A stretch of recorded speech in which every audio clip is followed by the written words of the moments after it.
I didn't even realize it till I was in my 20s, like my early 20s. I learned that I was anorexic, which is a disease that comes from this need to have control over something in your life. And it was a very odd thing because I was actually studying to be a therapist for troubled teenage girls. I was working at a rehab facility where a lot of our girls were anorexic. And even with all of that data in front of me, it took me so long to realize that like, oh my gosh, I'm completely being controlled by this thing that I think I got into because I was trying to control my life, and it now is controlling me. I'm thrilled to have the incredibly talented Lindsey Stirling joining us today. An extraordinary violinist, dancer, and composer, Lindsey has captivated audiences across the world with her unique fusion of classical music and electronic dance beats. Her journey from America's Got Talent loser to YouTube sensation to chart-topping artist is nothing short of epic. And throughout this interview, she shares some of her most powerful stories of overcoming the loss of loved ones, battling anorexia, and dealing with the failures of launching a new artistic genre. Hugely excited to welcome Lindsey Stirling to the Checkup podcast. Welcome to New York. Thank you. I'm fresh off the boat. I just got in this morning. You know, it's funny, fresh off the boat for me, being a Russian immigrant means something different than it probably means to you. It probably What does. does fresh off the boat mean to you? Well, I should have said fresh off the bus. We just rolled in this morning and Tour bus and all? a tour bus, yeah. And what was last night? What was going on that you were coming in? Last night we had a show in Asheville. It was great, such a cute town. But yeah, I actually love the tour life, like just mostly doing a show almost every night. We do like 5 nights a week and hit a different city like most days of the week. And the current tour is called Duality? It is. And yeah. what does that mean? So Duality, it's the name of my album. But it comes from a lot of different things. But I kind of came up with this concept because I've just been thinking so much about myself and how, I don't know, I think we're all very conflicted people. I think that we have moments when we feel really brave and really strong and we fully believe in ourselves and you're like, I can do anything. And then almost the next second you fully doubt and you're like, why, you get imposter syndrome and you're like, why would I ever think I could do anything? And, we just have so much conflict in us constantly. And even the music I was writing, I kept trying to like find one sound. I was trying to write a rock album and then I was like, that's not feeling right. So I'm going to try to write a pop album. And everything just, felt too constrained. So finally I just wrote, and I almost felt like I wrote 2 different albums. And so I was like, oh, these are just the different like dualities of myself in music form. And so anyways, it was really a fun album to write, and it's a super fun tour to do because it's kind of like this parallel universe that we get to kind of go back and forth between of different sounds, different sides. And you're performing in 2 avenues by doing the art form of dance and the art form of violin. Yes. So that also feeds into the duality of it all. Very true. 2 things that normally don't go together. You mentioned this idea of imposter syndrome. Have you ever had a moment that you can describe where you had the imposter syndrome and then you proved yourself to be worthy of the title? All the time, Take me through the most recent time. The most recent time was a professional violinist came to my meet and greet, and she was like, I'm a professional violinist. I'm so excited to see you perform tonight. And immediately I thought, oh, she's going to know. Like, she's going to know that I'm not really like a great violinist. And that was like my first thought. And even as I was playing that, I was like, you got to be super in tune tonight. There's a professional violinist in the crowd. Then I was like, like snap out of it. Like, I've never pretended to be the best violinist in the world. Like, I do my thing. I do my thing in my own way. And, look, trying to snap yourself out of it and then being able to do like a fine show, a show that I could be proud of, even though I'm like, she's going to know. What strategies do you use in those moments where you are finding yourself having some doubt? I think you just literally have to turn inward. Like no outside facts can, ever fix that. Really, like the amount of applause from a crowd will never change the way that you feel about yourself if you doubt yourself. And I felt that massively when a few years ago, my anxiety just kind of out of nowhere, I was like, wow, when did I become a super anxious person? I don't know, but I'm pretty sure this is anxiety. And I remember during that time, I would walk onto stage every night in so much fear of just like, I'm going to let this audience down. I can't let them down, or I'm going to disappoint them. They're going to be so sad they bought a ticket tonight. And because of that, no matter how I performed, no matter how much they cheered for me, I would walk off stage sure that I had disappointed them and that I wasn't enough. And, like no outside source could fix it. And one day my therapist actually said to me, because I was telling her this, and she goes, "Isn't this your dream?" And I was like, "Yeah." And she's like, "What did your dancers think about the show last night?" Because we had just played Red Rocks, which is like an iconic venue. Right. Everybody dreams to play Red Rocks. And I was like, "They loved it." And she's like, "How did your band feel about the show?" And I was like, they were stoked. She's like, "And you went to your dressing room and cried after the show and closed your door." And she's like, "You're missing it. You're living your dream and everybody else is living it, but you're missing it." And it was just this moment of like, I've got to figure this out because no outside source can. Right. And figuring out how to calm my anxiety, how to get it under control before I walked onto that stage, how to get a better perspective, because this perspective I walk onto that stage with, or the perspective you walk into a party with, or like, that's what you're going to usually leave with. Yeah.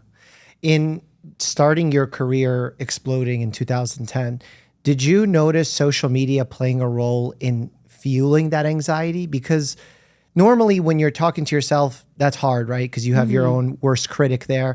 But then when that starts multiplying on such a large scale, where everyone's voices are now heard by you, and heard by you at all times of the day, not just when you're on stage, Right. but they're coming home with you. They're in bed with you. For sure. Did that take a toll on you? It did. And to be honest, it still does. Like I still have to check myself. I don't think it's the kind of thing that, at least my personality, I can't just check that off and be like, no. Remember, we don't care what people think.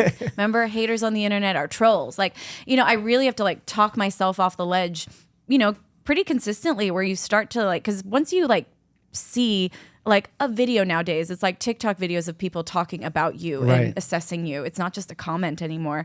And so, if you go down that rabbit hole, then all of a sudden you're like, oh my gosh, this video has 5,000 likes. Oh my gosh, there's 2,000 comments, and then you go through and people are agreeing. And so you're like, it's not just a comment. It's like there's a rabbit hole of information, and that leads you to another video of someone assessing you again. And so it is this thought of like, really there's every reason to feel almost every emotion all the time. You can feel lack, you can feel abundance, you can feel gratitude, you can feel, pain, you can feel love, you can feel jealousy. And there's a reason for all of it, I've just realized. And you get to choose where you're going to draw your source. You get to choose where you're going to draw your strength. And are you going to focus on that negative, or are you going to say, I know there's plenty of positive examples of my imprint on the internet as well. And so really like taking a moment to like take a deep breath, pull yourself off the ledge, shut down that video, and choose another option. Choose something else. The disconnection is so valuable. I found that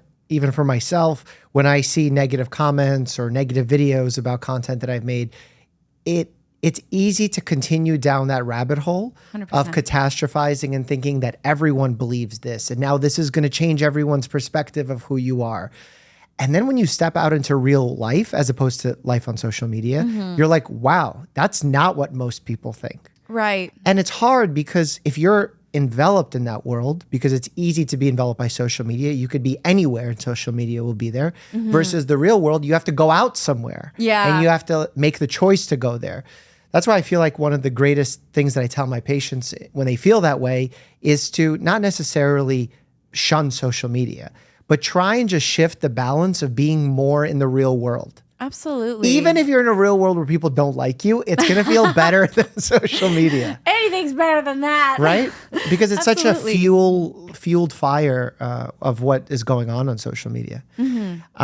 What would be your advice, given all the stuff that you've been through in your career, for someone who is up and coming as a performer, musician, or even a content creator?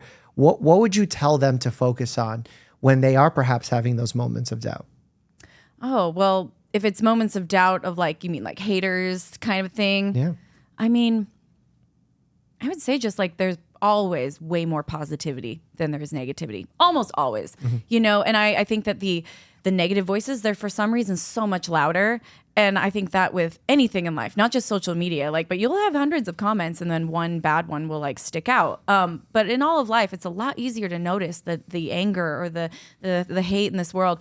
But I really do also believe that the love, the joy, the gratitude, like all of that stuff, it's more powerful. And if you choose to focus on it and you choose to find it, it has more ability to actually change you and make you feel good and like lift you up, but you have to like kind of focus on it. Yeah, you're right. You're right. Yeah. From a science perspective, you're very right. Yeah.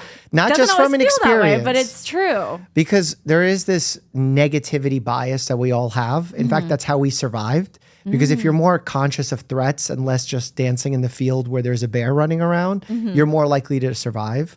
But now in the world where technically some negativity is always around us, it's hard to escape that bias. Yeah. It has to be a conscious choice and not just, oh, when is this going to stop? Technically, it will never stop. So you have to figure out how to make the choice of not paying attention to some of these negativity situations. 100%. Yeah. Yeah. For you as someone who picked this very unique avenue of performing social media, how did you decide that this is the way you want to go? Was it circumstances aligned and you found your love for the fiddle, or it somehow was guided to you by a friend, a loved one? You know, the whole experience, I mean, I've played the violin my whole life, always loved it.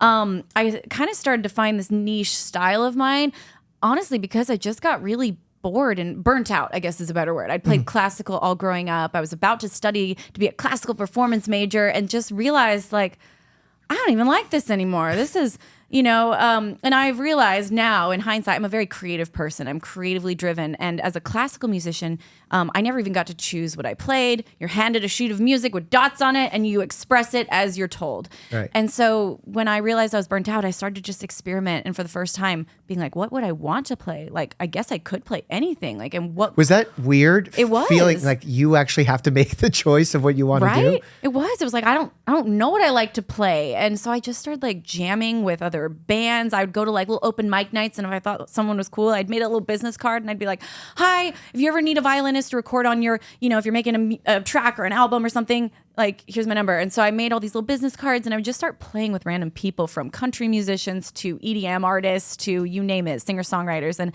it started to awaken me this really fun world where I got to write and I got to express, and I figured out my style. And it was just so, the style was so big because I loved EDM. And at the time I was really into dubstep. So like big, massive drops. And I was like, well, I can't just like stand there with this kind of music. I gotta learn how to move. Like I gotta express So you weren't it. originally dancing? Well, no, I was never a dancer growing up. And so, yeah, in my lessons, my classical teachers, when I'd have my recitals, they'd be like, move a little bit. Like, you can emote, Lindsey. But I was always so rigid. And so it was a very conscious, like, I am going to learn to like move. So how does one learn to dance? Because I need some advice. Okay, on this. let's walk through this. Honestly, I just started by being like, what could I possibly do while playing? Okay. And it started with just like, I can walk on the beat. I could flick my leg. I could like use my hips. Okay. So it was just really like so rudimentary, so simple in the beginning. And, through the last 12 years of this journey, I've gotten to work with amazing choreographers and learned a lot. Dancing with the Stars that's how you learn to dance. You need to be on Dancing with the Stars. Yeah. How do I do that? Bribe? Yes. I was like, how did I get on that show? You just need to reach out to them. You need to start pinging their dancers and be like, I need to learn to dance. And they would love you. I think you'd be a hit. I think I'd be terrible as a dancer, but I'd be so enthusiastically bad that it would create maybe some good ratings. Honestly, there's different people. Sorry, I'm on a tangent now. No, this is a good tangent. There's different people that You see what happens when you don't have a script? I love it. I was so impressed that you were like, no, we're just going with this. I was like, I started to sweat for you. Like, how do you do that? I like plan every moment of my show. So anyways, impressive. Dancing with the Stars. There's like different types of people that do well on the show. There's always one that makes it to the end that's like a great dancer. Right. Then there's always one or two that make it all the way to the end. They're As just progressive that learner. progress, that like learn, that grow, and everyone's rooting for you because everybody loves But then you always underdog. lose. You always lose. Actually, no. Bobby Bones won, and he was. Don't hate me, Bobby Bones fans. You know it. He was awful, but he was so likable, and he improved, and like you couldn't help but love him. So don't come at me, Bobby Bones fans. He was great. Okay, so you could be the Bobby that could be Bones. the future, because it's hard to find that rhythm for me. Oh, they'll teach you. They'll great. Okay, so how do you learn? How does one learn rhythm? Ooh, I was just gonna say that's a tougher thing. Yeah. Okay, this blows my mind. So you can't hear the rhythm of a song? If you're listening to a song, you don't know when to bob your I hear head? you snapping. Yeah, I can bob my head. Okay, Yeah. that's rhythm. But then you have to coordinate the limbs. The limbs have the to limb hit coordination, the rhythm. which is weird because I'm an athlete, so you would think there's coordination in being an athlete. I think it's in you. I have to think it's search in deep there. inside. I think you just need a great ballroom coach to pull it out of you. You know, it's funny. Russian guys are like notorious for taking classes in ballroom dancing and being. Yeah, they're But great. even they're not great freestyle. Like I'll see some of these ballroom dancers and I'm like, Yeah. wow, you're so good. And then you'll you see them want in to a look great in the nightclub. club. That's Yeah. where you want to look Yeah. good. Okay. In the discotheque. In the discotheque. Okay. Okay. We can work on that. Okay, so you learn to become a really good dancer. Yes, I have learned. And in doing that, who has been an influence for you in shaping what future Lindsey looks like? Or is it you're the trailblazer in this? You know, it's not ever violinists that, I mean, there were definitely violinists that did unique things and made me very inspired because I was like, oh my gosh, they're doing it their own way.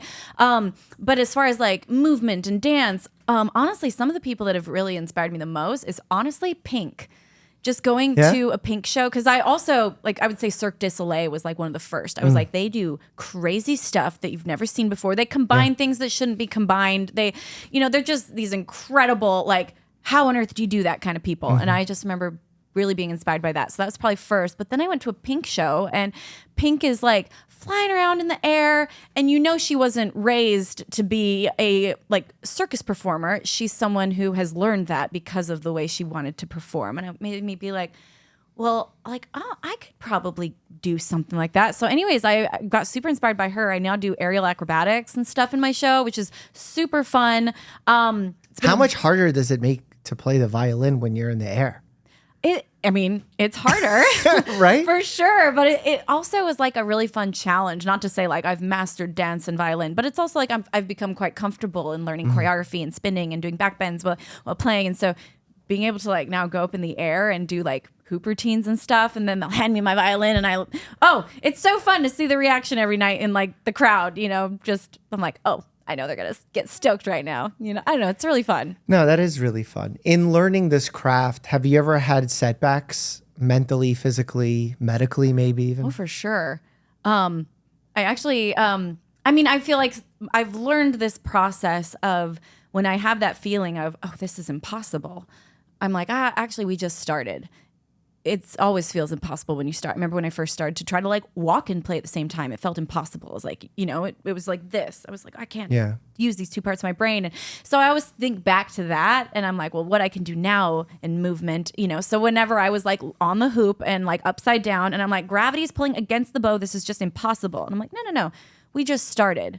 I'm just at the beginning of this process. Like walking felt impossible once upon a time, I'm sure. So that's kind of become just... You do a lot of evidence-based strategies, just so you know. Is this from therapy? Did you pick this up from... I've been through to a lot of therapy. No, because it's so accurate to look at past episodes of success as a way to give you reassurance to move forward. Yes. Well, actually, it's funny. I studied to be a therapist in college. Really? Yeah. So I was going to be a recreational therapist, but I still had to do all the therapy classes. Right. And then What drew you to that? I wanted to work with at-risk youth. I loved, like, I was going to college in Utah, and they have a lot of treatment centers where, like, they do rehabilitation for at-risk youth, either for drugs or for, like, anorexia or any sort of mental disorders. And I worked at one of them, and I loved it. And I loved working with teenagers, which is, I guess, a rare thing. Rare. It's hard to work with teenagers. It's hard. Yeah. Something about the teenage brain I really understand, though. Maybe I'm stuck there. But I just feel like I always had a way to, like, I could reach these teenagers almost more than I can reach, like, kids even or adults. Like, I understand their minds. And so I loved that. And anyways, was studying to do that when my little mind decided to be a violinist again. How do you make that pivot? Do you wake up one morning and say, oh, now violin, no more therapy? No, I finished my degree. It was in the middle of that process of when I was making the violin fun. I decided not to study it in school, made it fun again, and then I started to write music, and then suddenly all my free time, I was like being a violinist when that's what I had chosen not to study. So I finished school, I got my degree. I guess I could be a therapist, but I'm not licensed, so... But yeah, no, I just started doing it more and more. And like, it was almost like I was standing on these two lines that were going farther and farther apart and straddling them. And I graduated just in time and then jumped full time to like, all right. You had to make the choice. Yeah, I had to make the choice, and I chose violining. I noticed earlier you said a professional violinist came up to you And you Yes. said it as if you're not one. I know. That's Why? the funny thing about imposter syndrome is like the thought that in my mind, classical is the, it's the nuance. It's the ballet of the violin world. And so when someone comes up and says they're a professional violinist, automatically I assume she's a classical player. And I once was a classical player. I don't pretend to be one anymore. I've really sidestepped that in such a way that I respect it so much that I'm like, yeah, I'm not there anymore. My chops are not that. I play the violin upside down on a hoop rather than play concertos. And that's not perfectly. professional in your eyes. It is professional in my eyes. It's just a different category. Okay, fair. And it just makes me feel intimidated when I'm like, oh, but like this girl could probably play circles around me if we were standing there. But if we're not standing, I could play circles actually around her. But Exactly. I think it's the world has been so rigid for so long. yes. That I think we're now beginning to celebrate people who are stepping outside of their comfort zones or even out of their career comfort zones. Yeah. So for example, for me as a doctor, to be on social media was very frowned upon when I first started. They were like, that's only what people do who sell out. And I'm like, well, no, there's a way to do it that's not in the way where people sell out. Right. You could use the same tactics of being funny, relatable, but also to educate. For sure. And in your world, you're like, there's a great way to play the violin and master the classics, but there's a way to also do it in a unique way that people also enjoy to see. For sure. And I do have to like remind myself that sometimes be like, it's fine. You have your own lane and that is just as valuable as any other lane, Well, because art, like what's your definition of art?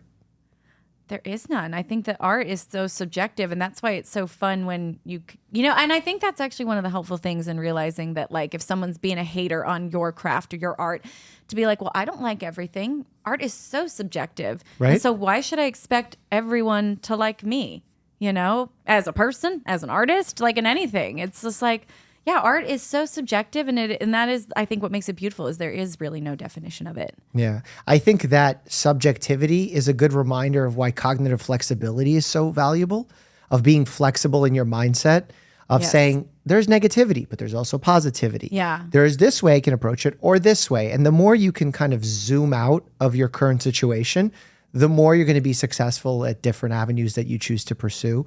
And I think about art, like you walk into the museums here in New York, some of them have these classical portraits with old school supplies where you're like, wow, art. But then there's also some modern interpretation of art that I'm like, wow, very different style. How this was performed means something to somebody. And that's really just their interpretation of what art is. Whether you like it or not, it's your choice. Right. And with the amount of people celebrating you, not just on social media, but at your shows, it's clear that people are enjoying it. Yes. And I always remind myself of that too. Like everybody has their different reasons for why they do their art. And from the time I was a kid, I just wanted to make people smile. And I remember the very first time I wrote a little rock song and I performed it, and I had only ever played classical up to that point. And I remember performing it and seeing people smile, not just being impressed by what I did and like, oh, wow, but Which really, felt nice, and that's which okay. is great. Yeah.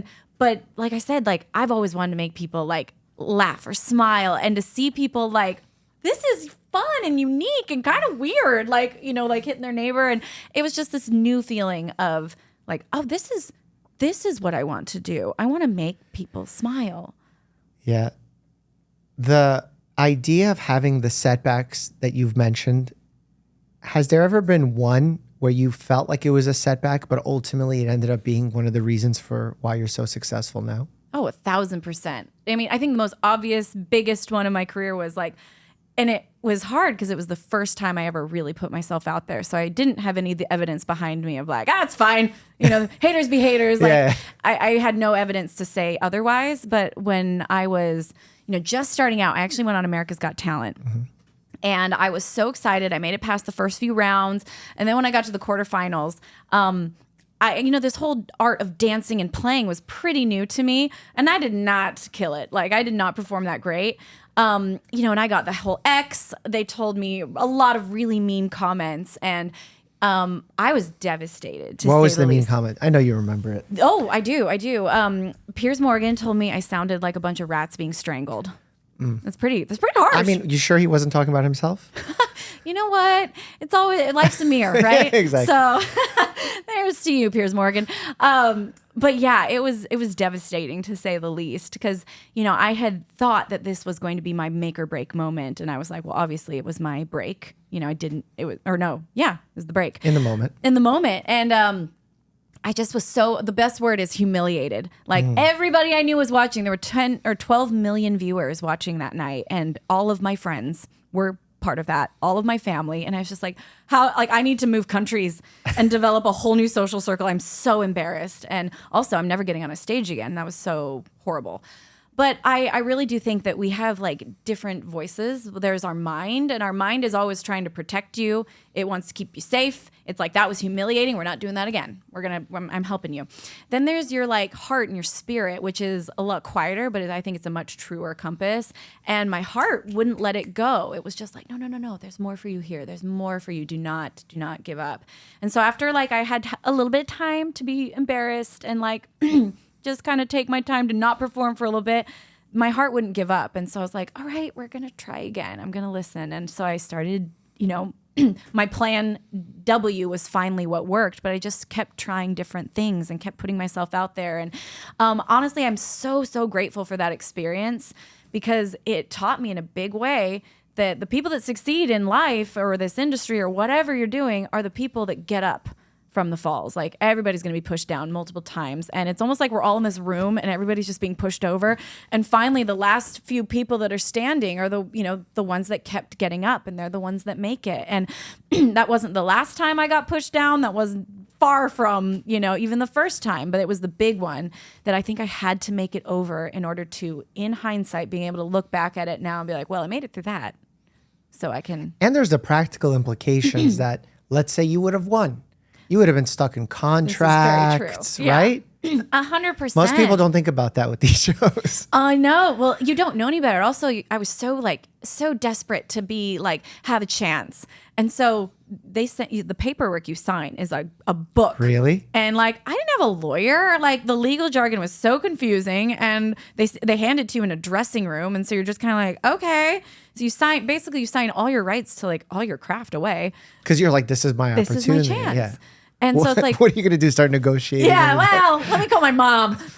My mom's going to talk you through this. Because, none of us had lawyers. And so, it's thank heavens I didn't win.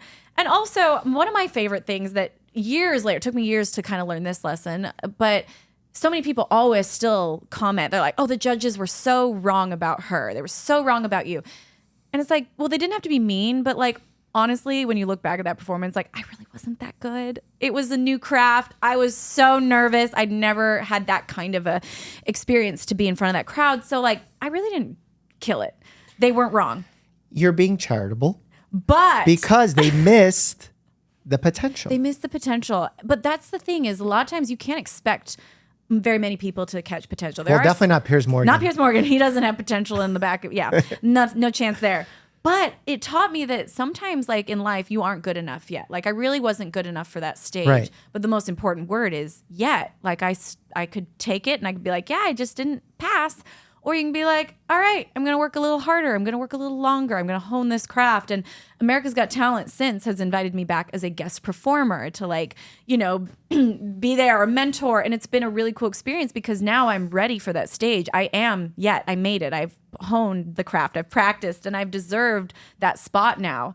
So I don't know. I think that was one of the bigger lessons I learned, is that sometimes no one moment of your life should ever define who you are in the future. That was just you in that moment. Yeah, it's hard to see that in the moment, though. Oh, for sure. What would you say, day after America's Got Talent, day after Piers Morgan, you're in the room with yourself? Oh.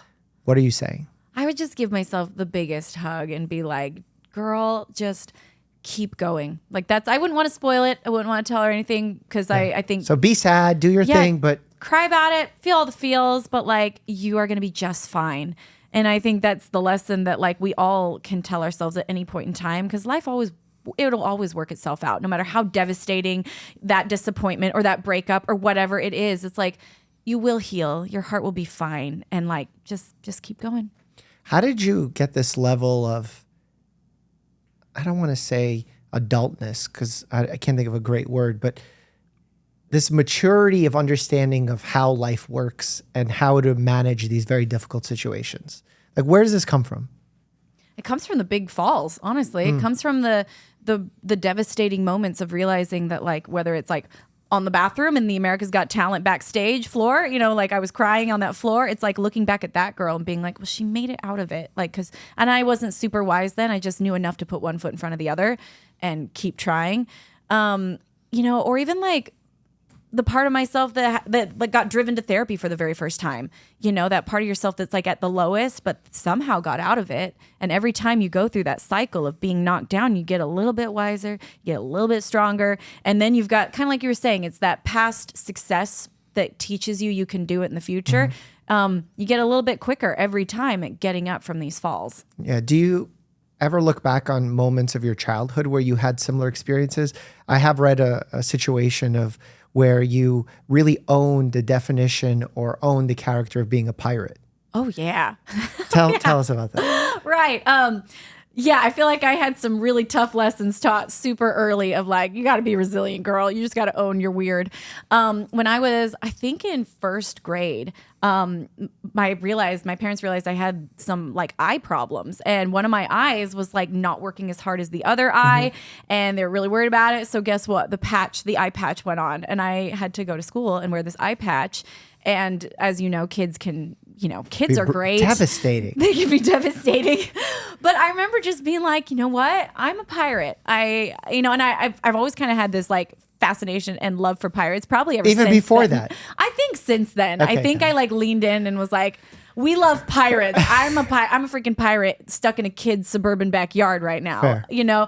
But I really think that those moments of stepping up, and also my dad and my mom, both of them were so like creative and so supportive. And I say this with the most amount of love. My dad was just a little bit weird, and he owned it. And seeing his example of like, you know, you can be a little different than everybody else, and that's magical. You know, gave me the courage as a young kid to like be like, all right, this eye patch wouldn't be my choice, but I'm going to own it, and I'm going to be a pirate. And how did the kids react to that confidence? You know, that's, I think, how you find your truest friends. Like, I was not the most popular kid in first grade, but I had two friends that stuck by me and, you know, owned it with me, and they didn't care. You had the pirate squad. And I had my squad and my pirate squad. They didn't start wearing eye patches as much as I would have loved, but they didn't get the little parrot sitting on their shoulder. Right. One of them gets a hook, one gets a parrot. We're like, we're a squad. That would have been great if I'd got that. Would have been a good Halloween picture. That would be great. There is a picture of me as a kid somewhere with the eye patch, like with a pirate hat on in my backyard, just being like, yes. You know what I noticed growing up in Brooklyn, in watching myself or other kids get teased, those kids who were being teased and yet had confidence to own whatever thing that they were doing that someone found odd or weird didn't get teased as often. Yeah.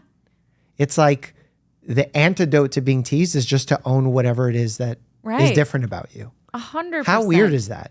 Right. Well, as adults, I think we all like get to a point where we just admire people that are brave enough to be unique. Yeah. You know, like we've grown up from teasing them, and now like you see people being brave, but you hear the phrase all the time, well, like, I could never do that. I could never get away with that. You know, but it's like, yes, you could. Yeah. If you just walk you in have the to room choose it confidently in that outfit or that dress or that with that, you know, persona, like you have to choose it. And yeah, it is interesting though I think that that's what helps you develop a personality personally, is those moments in like elementary school or junior high when you just have to be like, I'm going to own who I am regardless of what the other people think. Yeah, you have to ultimately learn who you are and what you like. And part of even like social media success, everyone wants to be a YouTuber or content creator these days. My number one advice to them is go do something in the world. Whatever it is you choose to do. Yeah. So that you could bring it to social media as opposed to just becoming famous to become famous. Yeah. And then it becomes a really sad and isolated world where if someone throws negative critique your way, you can't really back it up with anything. Because if someone says something about you and you lean back on your successes of my shows or how you went over those shows or how you got knocked down and got back up, you have evidence against that. Right. But if someone says, oh, you're famous for no reason, and you're famous for no reason, that can be hard on a mindset. For so sure. having some of those experiences, I think, brings so much value. 100%. Do people ever come up to you and say like, oh, how do I get popular like you? Oh, all the time. Yeah. I probably get that asked every day. Like I do a question and answer at my meet and greet, and I probably get asked that almost every day. Yeah, and honestly, You're like, don't do it. my Don't advice do it. is run. Yes, don't do it. No, it's similar to what you said. I always just tell them, I'm like, honestly, you have to get up over and over and over again. You just got to keep doing it. Whatever your craft is. Do you spend a lot of time on social media watching other people's stuff? Not a ton. No? Yeah.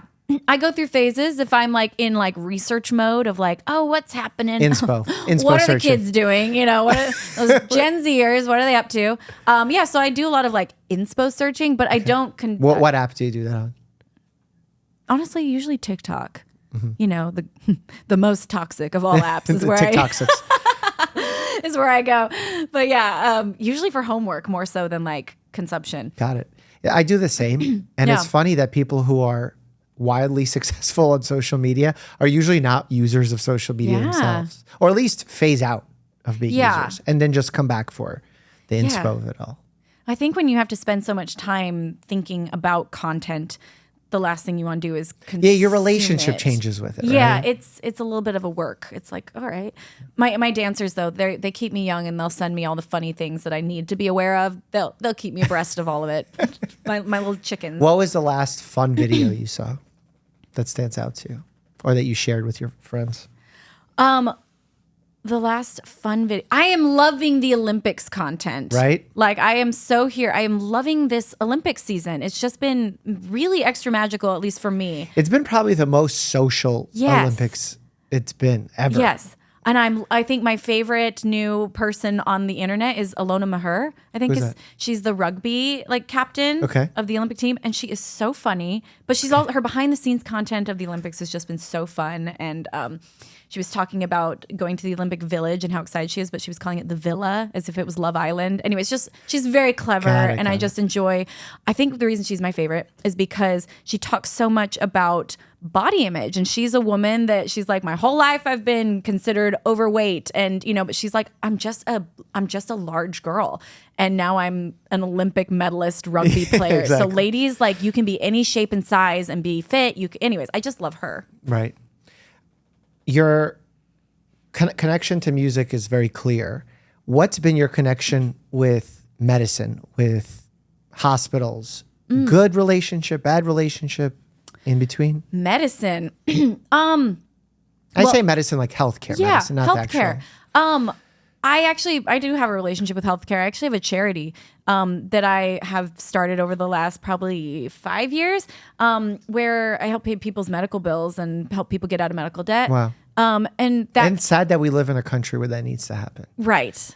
Yeah, our medical system makes me sad a lot of times. I watched my dad go through it. He passed away from cancer a few years ago. I'm sorry. And then my best friend passed away from cancer as well. But watching them go through the process and the fear and seeing that the medical bills weighed so heavily as part of that, and like, I don't know, and then just knowing so many people that go through this process, it just became something really important to me to help. And I'm very interested in policy change and like starting to get into that world of like just helping advocate for clearer lines, clearer ending surprise billing. Yes, the surprise billing, ending that. Yeah.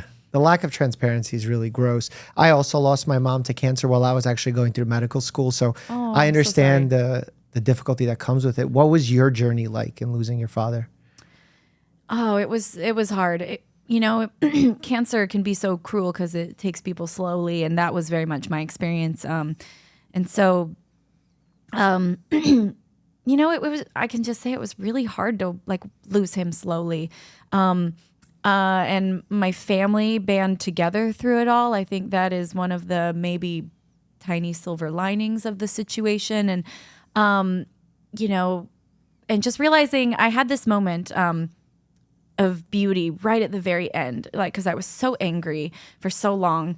And then as he was passing away, I'm going to cry, just forewarning. As he was passing away, my sisters and my mom and I were all around his hospital bed and just like holding his hand. And he hadn't been able to like communicate for a few days. But we were like, maybe he can still hear us. So we decided to start telling stories, like our favorite stories of my dad.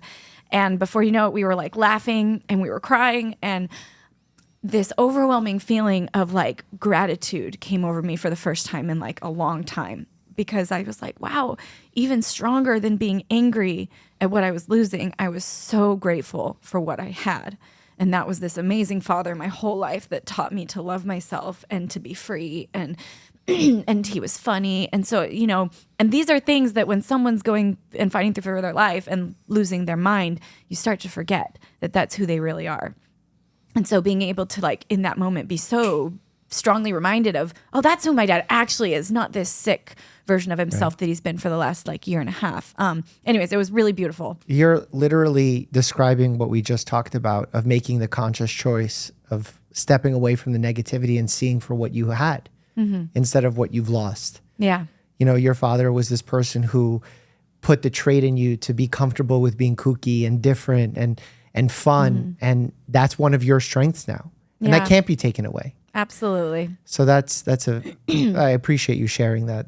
That's always a hard start. No, why are you apologizing? That's what's supposed to happen. You mentioned that during that journey, there were issues financially that led to different decisions. What happens in those moments? Well, luckily I was in a space, to be like, we don't need to worry about that. Do what you like. Do what kind of care you want to do. Right. But I just also know from the people we met in the hospitals, the friends we made through that experience in the waiting rooms. And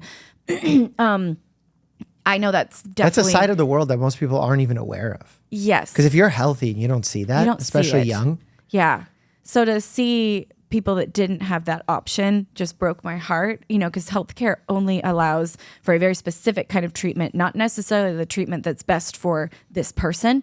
And so to realize that someone's getting a treatment that's not even good for their body, but that's the one that the insurance will cover and they can't afford anything else, so it just really broke my heart that that's where the state of our medical bills and, that's where it comes from. And so that's why it wasn't even as much based on my personal experience. It was more what I learned as we went through the experience. Yeah. You mentioned your family also bonded together over the loss and came together even in that moment. Are there any specific moments that you can share of how you came together and what that means for you now?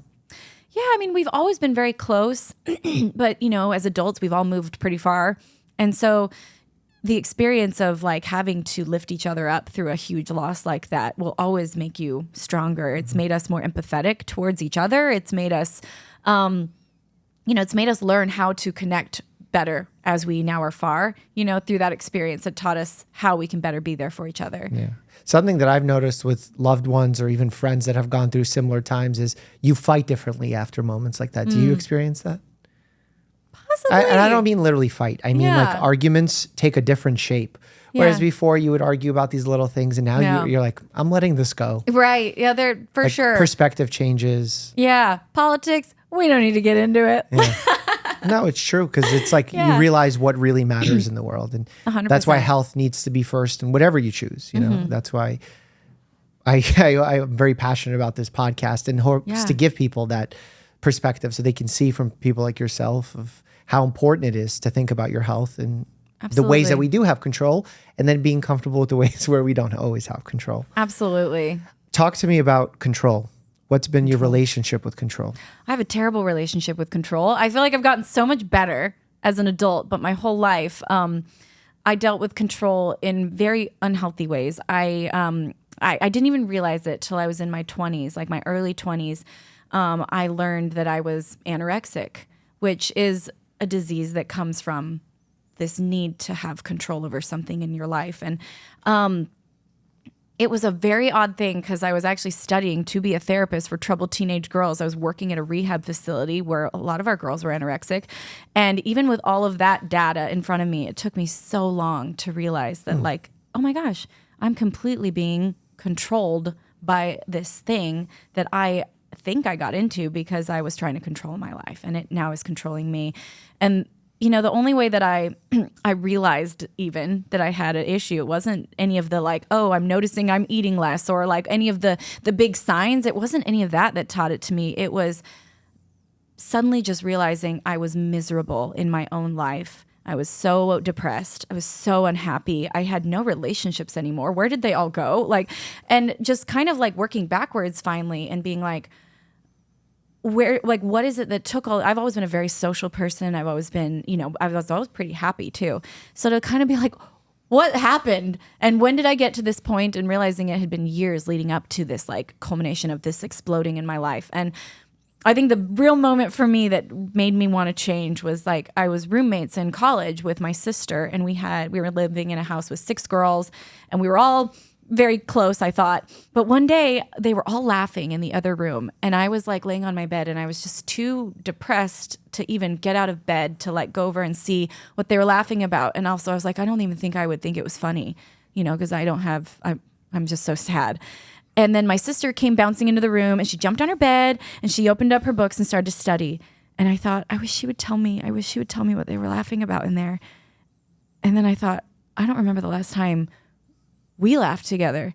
I don't remember the last time we had a meaningful conversation. What is she even going through in her life? And it just made me suddenly realize I had given up everything in my life for who knows what. And anyways, finally I realized that it was an obsession with food. It was an obsession with weight. It was a avoidance of anything social that had to do with food. I would be like, oh no, I'm not going because I'm not hungry. Or I basically sacrificed everything in my life to keep a disease a secret, even to myself. But it was only through lots of conversations and going to therapy that I was able to realize that was the root of, I just went because I was sad.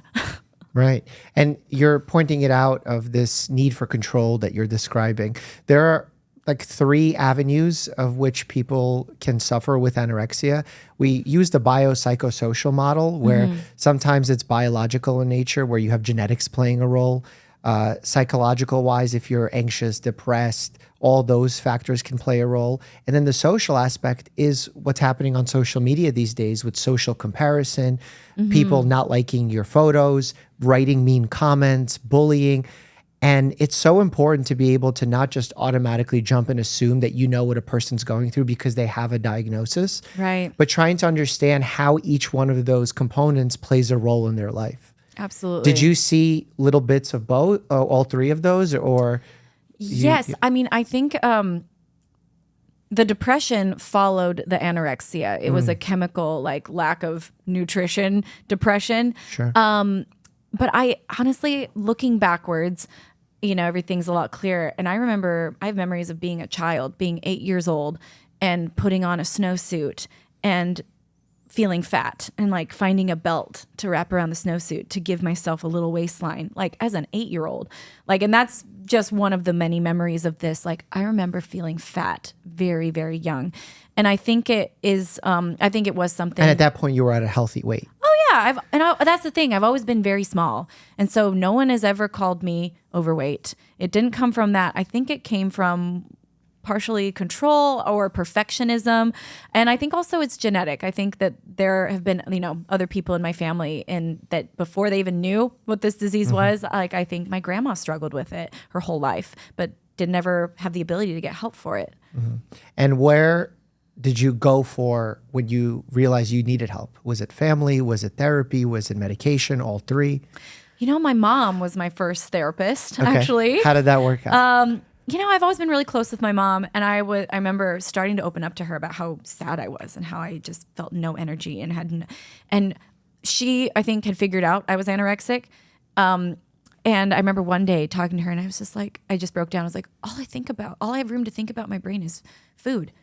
I'm like, I'm always thinking about my next meal and my weight. And she just finally was like, that's not normal, And for the first time out loud, I said, I think I'm anorexic. Because I had studied it in school. Right. And so I said it. And it, interestingly enough, when I said it, it was almost like this weight got lifted off my shoulders because I know how to solve a problem, but I don't know how to figure out something that you don't know the root of it. Exactly. But once I was like, I think I'm anorexic. Once you have the dartboard in front of you, yes. And also it felt true. Like as I said it, it was like, bing, like my intuition was like, yes, finally, you've got it. And so it was terrifying, but the first step I took was I went to the office at BYU. I was in school at the time, and I talked to one of the counselors, and I was like, I'm anorexic. Is there any sort of program that can help? And she's like, there's a group therapy. And so I went to group therapy, which was terrifying. I told all my roommates I was going to a study group. It was a very secret thing for me. So the group was less terrifying more than what you were worried about other people would think about you going to the group. I guess so. Yeah, I didn't tell anybody. Yeah. I didn't tell anybody except my mom. And this group was very, very wonderful for me. Like hearing other people tell basically the same story that you feel crazy for feeling in your brain and being like, oh my gosh, like we all kind of think the same. We all have different roots, all have different reasons, all have different whatever, but like the mindset that felt so insane once I started to dissect it. And I was like, I'm a crazy person. When did I become this? You realize like, oh my gosh, like there's solidarity in this. Like you feel the same way and you don't seem crazy. You seem really nice and normal. Like unfair how we judge ourselves in comparison to others. 100%. But like seeing it like that just made me feel for the first time safe to talk about it. And anyways, that I went to individual therapy as well, but nothing helped me as much as the group therapy. Mm-hmm. Yeah, a lot of times it's the combination of multiple avenues of support. Yeah. Having a strong support system at home is one of the best things that matters for any kind of mental health condition. And what I've noticed in patients who struggle with anorexia is, as you said, getting a label for what has been bothering them for so long has been helpful. Although on the flip side, as I've talked about this on social media, there's people who dislike the idea of a label. So I'm curious of how you think about this. You mentioned that multiple times in telling the story that you're quote unquote an anorexic, or you were at the time. Yeah.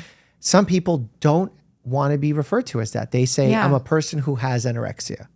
Yeah. Do you see a distinction between the two, and how do you feel about it? I do. I don't like to ever say I am like depressed or I am an anorexic, but I did struggle with anorexia, you know, and I wouldn't be offended if someone referred to me like that. You know, they use your jargon, I'll use mine. But I do think it's important to make a little bit of a distinction because that is not my defining characteristic. You know what I mean? And I can totally see why someone else wouldn't want that to be the way that the world sees them as, oh, you're a diagnosee. Like, no, like you should never be your diagnosis. You should never be a cancer patient. You're someone who has cancer. Because we're all so much bigger than that. It's a piece of you. And also it's a piece of me that will always be a part of me at this point.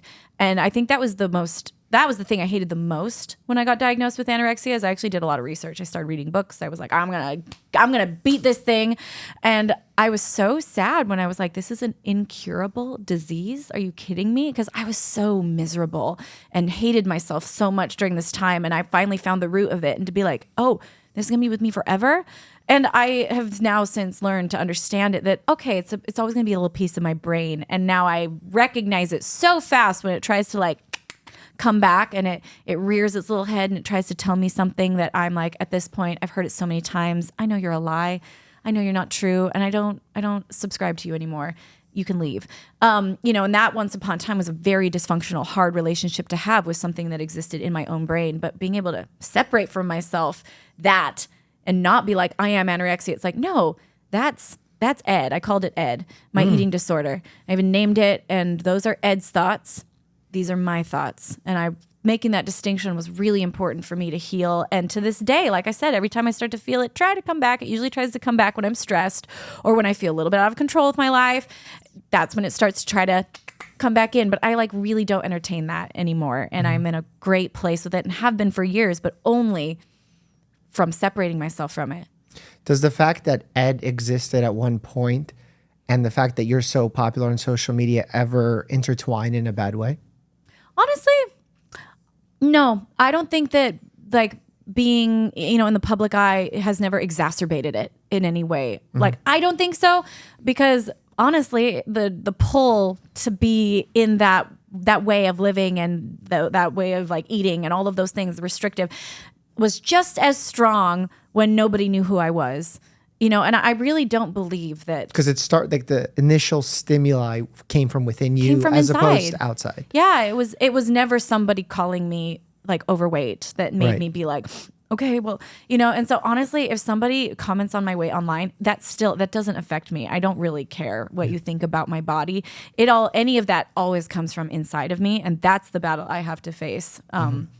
So. That's why it's so important on that biopsychosocial model. Like some people will have the opposite situation where they might feel good up until someone else starts, and then it triggers a thought process. I guess. Interesting. That's why the therapies need to be so individualized. Yeah. And it sounds like you've had great success with therapy, and it seems like you advocate for it. Absolutely. Absolutely. And I think it's so important to find the right therapist. Like some people are like, therapy's not for me, but it's like, ooh, took me a couple of times to find, because I remember my first therapist when I was anorexic and going in, he kept trying to find the root of the problem. Yeah. And then I felt like I didn't deserve to be anorexic because no one ever made fun of me. Like, no, he's like, what about your parents? I'm like, incredibly supportive, like, so he couldn't find the root. And I felt like he didn't know what to do with me. I found another therapist that didn't make me feel like that and had a different approach, so I'm a huge advocate for therapy. It's taught me how to like process things and good patterns in my mind. And anyway, so yeah. Another evidence. It's like you studied therapy.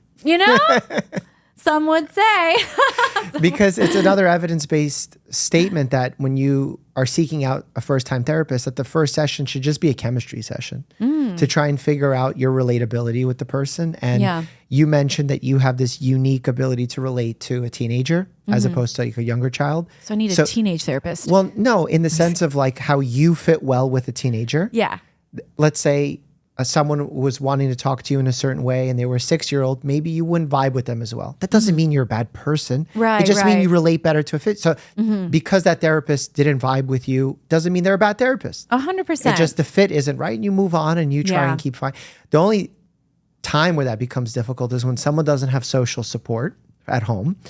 And if their feeling of depression is so strong that they don't have the motivation to get out of bed, to do those small steps of calling the phone numbers, that's where you really need help from medical providers. Yes. Where you need a social worker to advocate on your behalf, to help you find people who will get you an appointment earlier rather than later. And that's where I feel like our health system fails a lot. Yes.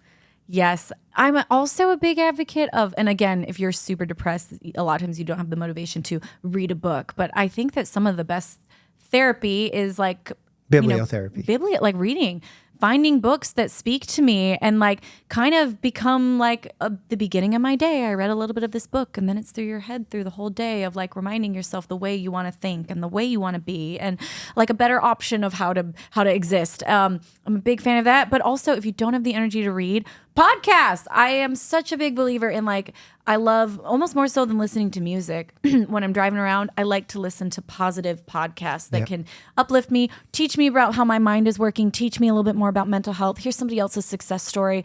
Like, I think that's great therapy that doesn't take a lot of energy and anyone can do, and it's free. Yeah.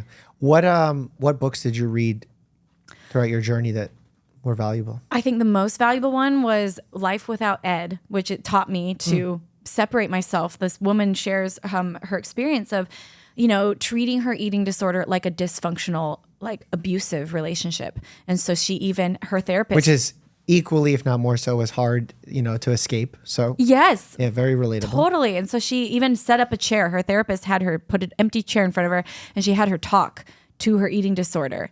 And then she continued this process herself. And then it stopped being a chair she was talking to, and they started being conversations that she just would immediately talk to in her own brain, where she'd started to recognize that is Ed, this is me, and that's a lie, and that's cruel, and this, so she started to like have these inner dialogues with herself. And that was the biggest game changer for me, is learning to have this conversation and separate myself from it. Intuitive Eating was another great book that I read, because I had to learn how to trust my body again. I hadn't trusted it in years and had deprived it and had to learn how to be full. And that book really helped me. I'm trying to remember what the other ones were, but those are also not even like eating disorder books, but I discovered Brene Brown at that time, shame researcher. So much of any of these mental disorders, mental disorders, they come from a place of shame and secrecy, and you don't want to share it, and you don't want to, you're too afraid to go to therapy. Like, learning to own that I don't have to be ashamed of this was a really powerful thing. Yeah. The idea of people taking the chair and talking to another person or talking to their younger selves, all those are really examples of that cognitive flexibility, where when you're thinking about yourself and you're emotionally reasoning your way through life, you're only thinking about it from a very biased standpoint. But when you're talking to someone else, or you're trying to imagine being in someone else's shoes, that takes you out of your current thinking pattern and allows you to experience what would life be like if I didn't think this way. Yeah. Or how can I judge this if I was an outsider?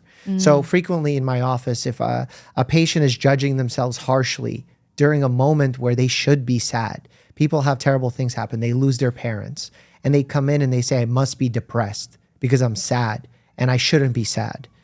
I'll sit them down and I'll have them talk to either themselves or their friend who also lost their parent. And they're so kind. Yeah. And then I ask them, why are you being kind to your friend, but not to yourself? And just leaving them with that question allows them to start thinking, wow, I am not being kind to myself. When we oftentimes, we always say the mind tries to protect itself, but there's also times the mind can be really mean to itself. 100%. I've also noticed that if stuff stays inside my brain, like lies pass through it very easily. Like I will, I can say really cruel things, or I can be really hard on myself or say lies to myself that like aren't valid. But if you are journaling your thoughts, or if you say them out loud, it's like the lie meter is a lot stronger of being like, that's actually like really not fair. Like that's actually not true. And I really notice it if I'm writing my thoughts or if I am like, I think that's why like some of these other ways of expressing yourself are so important in therapy is like journaling, or because you're just like, you can see it. You wrote it on a page and you're like, that's actually really not valid at all. Yeah. Another evidence-based strategy. So keep going with those. Hit them out of the park today. What role did your experience with this Ed situation play in creating your music? It's been I remember I wrote kind of a whole album inspired by this situation years later. It was because when I was going through it, I wasn't yet writing music. But in my second album, I wrote a song called Shatter Me. And it was really cool to be able to personify my eating disorder by this perfect ballerina stuck in a snow globe and, her perfect porcelain shell. And it was being protected by the snow globe. And it was like I'm a very visual person and I like storytelling. And so, part of the fun of being an instrumental artist for me is being able to tell a story through visuals. And so it was really cool to see, I thought this was a very niche specific story, but writing about this ballerina and making it pretty open-ended, it's amazing to see what that's meant to fans. And it's still one of my most popular songs, 10 years later, because it could be personified for anyone like everybody feels stuck in something. And so sometimes even though these diseases or these mindsets, they make us feel so isolated and so alone, gosh, write about it. And suddenly everybody has their own story and their own version. And it's like, wow, we all really are just going through the same experiences most of the time, feeling so isolated and alone. And yet the more we communicate, the more we bring people together, we realize we're so similar. We're so similar. I mean, my girl Brene Brown, she talks about that all the time of when you just open up a little bit and you give someone this little crack of your vulnerability, you'd be amazed how much oftentimes people will like open up and share theirs because we're all going through it. It's interesting how music has so much meaning to people. Like you look at when a famous musician passes, the outcry of support of people that say, the music changed me. The words meant something to me. And it could even be not what the musician intended. Yeah. Right? It could have been they're talking about their pain, but somehow it resonates with someone else. Do you ever listen to music and find yourself relating it to in that way? Absolutely. Is there any music specifically? I'm kind of a weirdo and I love like movie scores and like, okay. So like, I think the piece I've listened to more than anything is Danny Elfman's, I think it's called Ice Dance, and it's from Edward Scissorhands. Okay. And I just find it to be the most calming. It like makes me feel magical if I ever don't, because I think I'm magical. I think we're all very magical, and I think we all forget it. So when I listen to that song, it reminds me that like I'm magical. Everybody's magical, and I don't know. It's like a very calming song to me. That's cool. And that's not what that was written about. It's Edward Scissorhands like sculpting an ice sculpture in that moment, but it means something. It means it's magic. The subjectivity of art. Absolutely. Yeah. What's your routine before you get on stage? What do you do? Okay. I have a very specific routine. Oh, okay. Let's go. I warm up. My dancers and I warm up vocal cords, everything. Violining, yeah. Okay. So I'll warm up. I usually warm up for an hour every day, practice for an hour. And then my dancers and I will stretch together while listening to some like fun music to kind of get us like amped up. And then we actually all do breath work together. I'm a big proponent of breath work, and it's like a really cool thing. Like I started doing it, and then I started inviting them in, and it's fun to do it as a team because it kind of just syncs us all together before we go out and like perform on stage, and our energy is all like hopefully synced You get up. the hive mentality going. Absolutely. My hive. Yeah, I usually call them my little chickens. I'm mama hen because they're so little and young. But there's also a fun visualization that sometimes we do after we've done our breath work, where we kind of imagine our hearts. And our hearts, we imagine them starting to glow and get brighter and brighter and fill the room. And then we imagine ourselves on stage and imagine this like ripple of like our heart energy going across the audience and all the way up to the back. And, because I'm always like, you know what? I want them to be enjoying what they hear. I want them to be enjoying what they see. But I also really hope that they feel all of our hearts. Because I think that's like a powerful energy that we do have the ability to like, and that's scientific. You can like we all have an energy field. Of course. So to visualize it being so big that they feel my energy all the way in the back is a fun visualization I like to do before I go on stage. That's really important, because part of what people love in festivals is the feeling that you're connected to everyone. Yes. That you escape outside of yourself and outside of your troubles, and you're just kind of one with the unit. It's almost like, in a negative way, it could be like the crowd mentality, but here it's in a positive light where you're all connected through the music, through the art, and you're just having a great time. Mm-hmm. Yeah, I could see that striking the minds from like a psychological perspective in a really healing way. Yeah, yeah. So what's the future hold for you? What should the Stirling Lights expect from you? Oh man, what does the future hold? Honestly, it's so crazy to think about. I don't even know exactly what I'll be doing in like 3 years.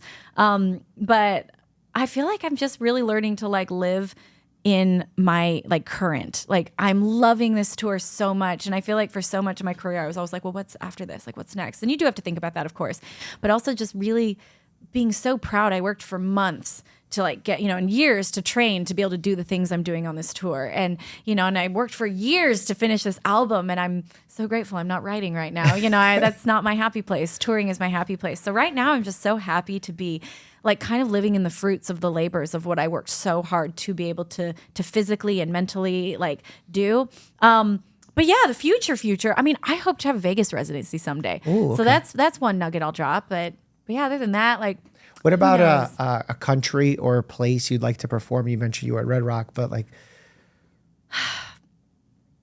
yeah, I love performing in Europe. We're going back to Europe soon. Mm-hmm. I hope to do a lot of international festivals next year. That's my answer. Okay. Well, that's fun. Yeah. Is there a festival that you haven't gone to that you're like, oh, that's... Well, we did Lollapalooza in Paris last year, and it was so amazing. It was so fun. So I hope to do Lollapalooza in South America. Mm-hmm. And how do you do performing and managing content at the same time? Is this a team-based thing?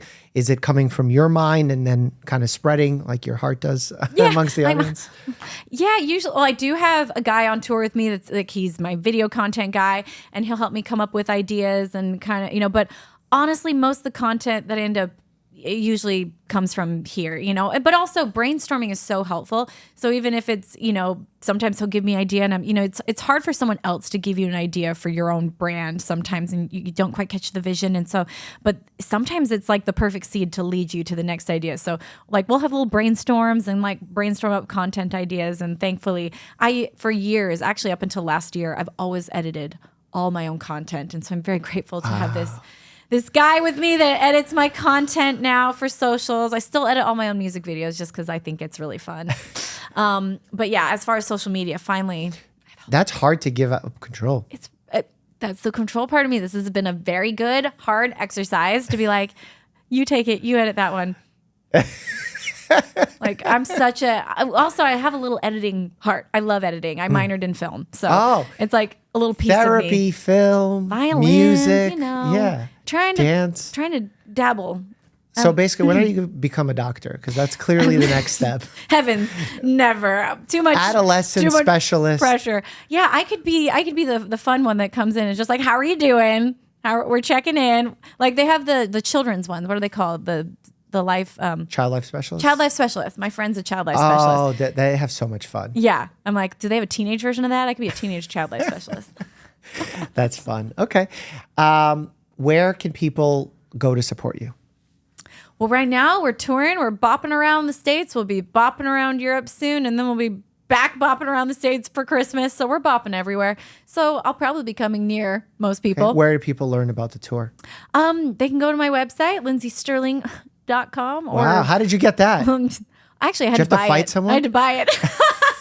So Did another Lindsey Stirling have Yes. it? Or someone just bought it and they were like, not giving it to you? No, it was another Lindsey Stirling, and I had to buy it. Were they as cool though? I mean, I'm sure they were as cool, but they didn't have as many followers. Fair. So I So you out. out-followed them, but I'm sure she's really cool. Okay. But it was unique. I've never met anyone who spells their name the same way I do. Oh, interesting. You know, with the I. Anyways, so I was like, Okay. oh, it already exists? But yeah. That's number one. And then social media platforms, where do people follow you? At Lindsey Stirling. And I was just early enough to that game. I claimed it. That was my... Everywhere. I claimed it everywhere, yeah. And your favorite platform where you want people is TikTok. Honestly, actually, I'm an Instagram girl these Oh, days really? as far as posting. I mean, I post everywhere, but Instagram's Are you become my worried about the favorite. TikTok ban? You know what? No. If it happens, it happens. You're like, there's enough social media There's so many platforms. It's exhausting to post on all of them and keep up, and they all act differently. And yeah, if it goes away, I think It's we're fine. all going to be fine. Cool. Well, thank you so much for sharing all of your wisdom and all your life experiences, because I think it's really valuable for people to hear it, not just from a doctor's perspective, but someone who's experienced all of these things, had the downfalls, had the upswings, had the pauses in life. And I think that's so valuable. So I thank you for sharing all that today. Oh, thank you. And Yeah. thank you for all your really good questions. Yeah, Off the that's- fly. I'm so impressed. That's what we do. Speaking of America's Got Talent, did you know game shows have some wild moments of injuries caught on camera? I actually reacted to them here. As always, stay happy and healthy.